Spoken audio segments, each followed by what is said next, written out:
Why has there been so much attention of late on the Pennsylvania Senate race? Well, first, it's the Democrats' best chance of flipping a Republican seat and keeping the balance of power in the Senate. Second, because TV's Dr. Mehmet Oz from New Jersey is the Republican candidate in Pennsylvania. And now more recently, because of the increasing focus on Democratic candidate John Fetterman's stroke 5 months ago and the lingering effects. But should those limitations, which most doctors say are temporary, but most Americans don't fully understand, determine an outcome? Fetterman's struggles have been clear at times, particularly in this week's debate, when at times he stumbled over words, repeated phrases, and paused at length. All that caused there to be little attention to what was actually being said, including Oz's response on abortion rights. I don't want the federal government involved with that at all. I want women, doctors, local political leaders, letting the democracy that's always allowed our nation to thrive, to put the best ideas forward so states can decide for themselves. Local political leaders. And if he wins and Mitch McConnell once again becomes Senate Majority Leader, he's already told us several times it'll be just like 2016 all over again, with the GOP ready and willing to stand in the way of major nominations from Joe Biden, especially any Supreme Court picks. I think it's highly unlikely. In fact, no, I don't think either party, if it were different from the president, would confirm a Supreme Court nominee in the middle of an election. The stakes could not be higher. I'm joined now by Dr. Jill Bolte Taylor, a neurologist whose 2008 TED Talk about her own severe stroke experience has been seen by nearly 28 million people, and whose piece on John Fetterman's recovery process, What Everyone Should Know About the Brain's Ability to Heal, appeared in the New York Times this week. You should read it. Doctor, it's good to see you. Thanks so much for being here. Thank you for having me. And I would just like to clarify, I'm not an MD neurologist. I'm a neuroanatomist scientist. That's good enough for me. What was your reaction to seeing Fetterman the other night? You know, it really, as soon as I knew that we were on a very short timetable, that's going to put the brain under a stress pressure. And when he's already having, and has admitted to and been very transparent that he's having auditory processing problems, then he had to hear a question, he had to read the question, he had to read the response that Dr. Oz had given, and then he had to jumble that together to figure out, well, what is an appropriate response? And I just really don't feel like we worked well with his brain to get a good performance. You know, you wrote in the New York Times piece that we should marvel at his recovery, which I did. But you're a doctor. I'm an outside observer. I'm not a voter in Pennsylvania. And it seems to me that what we should expect of them is maybe to marvel at his recovery, but also to consider whether or not they believe, based on what they saw, he's fit for office. That's fair, is it not? I think that's very fair, but I don't think the debate is the only opportunity for us to observe what Mr. Fetterman's brain is doing and how it's processing information.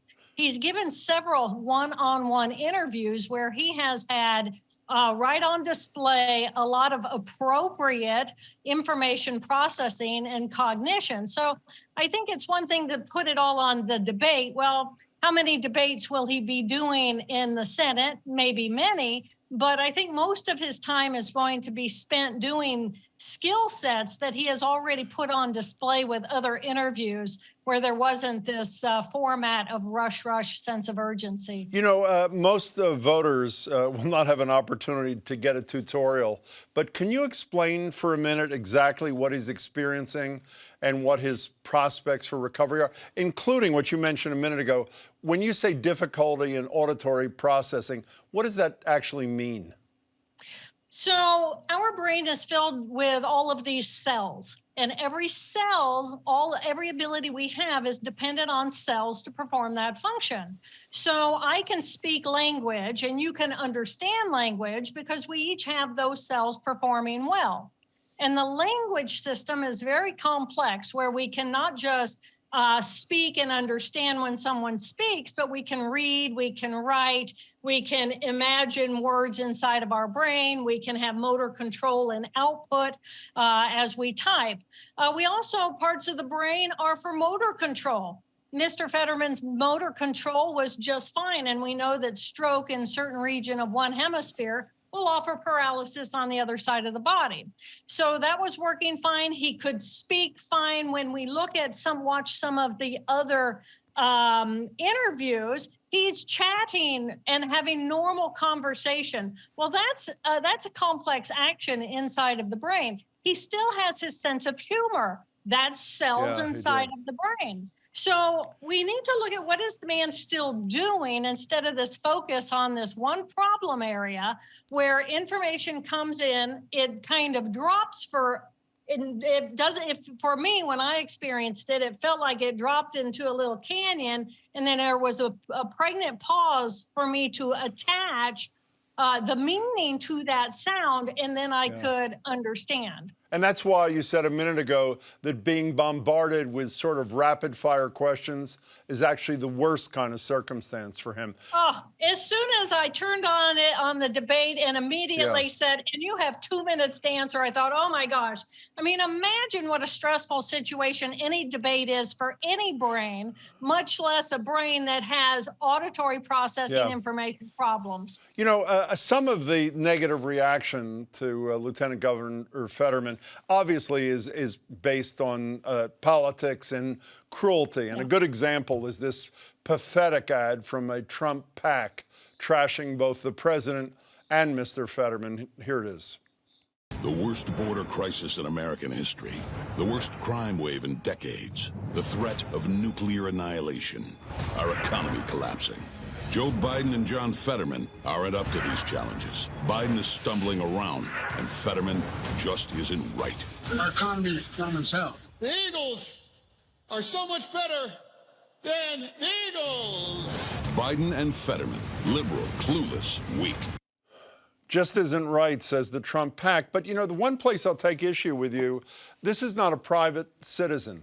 And I have to say, I think the one mistake he made was he was not terribly transparent. Yes, he released some statement earlier on from his cardiologist, not his doctors here, and he never released his medical records. All we've gotten is a letter from his PCP, his primary care physician, saying he's able and he's fit to serve. If you're in this kind of circumstance, and I respect people's privacy if they choose to stay out of the limelight, he could have undercut a lot of the criticism with more transparency. Could he not have? You know, I think that's rather a ridiculous argument, because if you had access to, if the general public had access to anybody's medical record and you don't understand medical jargon, what are you going to learn from that? And any normal person who's going to view brain scans, what are you going to get from that? It's really only going to fuel the fodder. And I think we all know that to be true.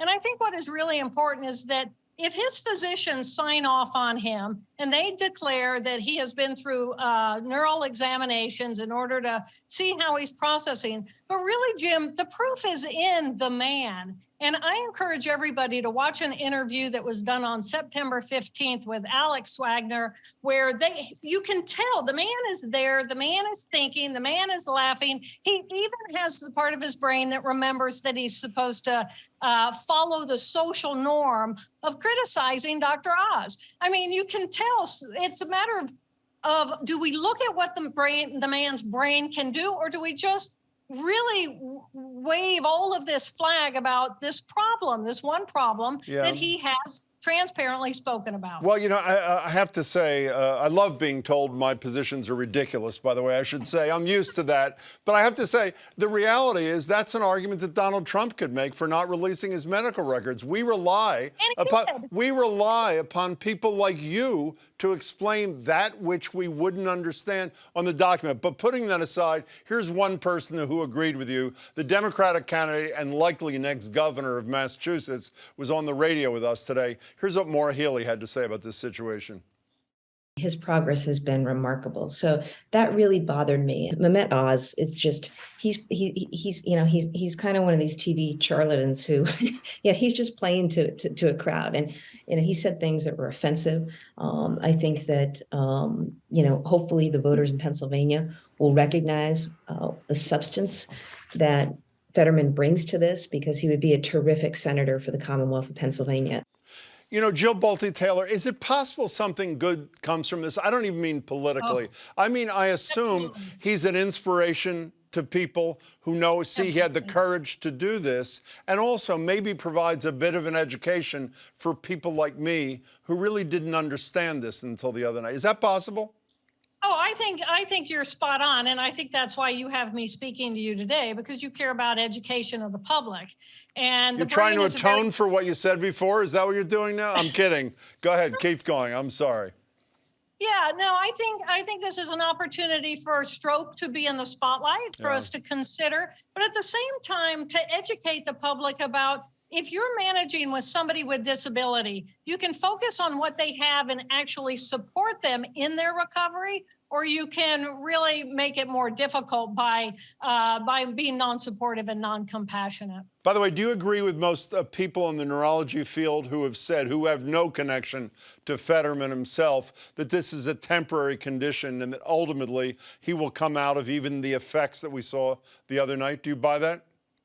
You know, the brain is neuroplastic. It is constantly changing. Your ability to have this conversation with me and to learn, for me to be able to learn from you, that's what's going on inside of the brain. The neurons want to recover. They want to get better. And because I'm not his neurologist, or I haven't looked at his medical records, I can't tell you what his progression has been. All I can do is watch the interviews and say, you know, I agree the debate was a debacle, but we didn't set him up for success. Yeah. And I think that if people really want to understand how he is thinking and what is the truth, then we can put him on display in a better way. Well, if he had released those medical records, maybe he could have responded to that. Jill Bolte Taylor, it's great to have you. I really appreciate your thoughts. Thanks so much. Thank you.